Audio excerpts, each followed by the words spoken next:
isda na paksiw mga kalibod.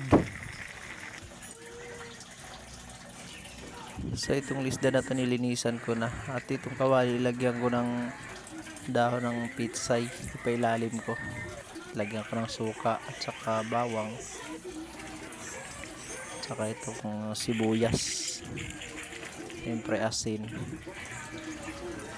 Ilagay ko na yung isda dito, ipatong ko lang dito sa dahon na to.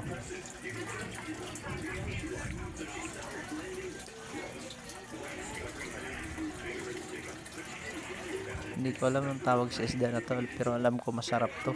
Sa paksiw kasi malaman tong isda na to. Patungan ko na rin ng kamatis. Lagyan ko ng sili, para siling haba, para medyo umanghang-anghang konti, at saka may patis. So siyempre lagyan ko ng mantika kasi gusto ko yung paksiw may mantika. Siyempre ito yung pampasarap natin. Ito na, kumukulo na itong paksiw natin at luto na ito. Thank you.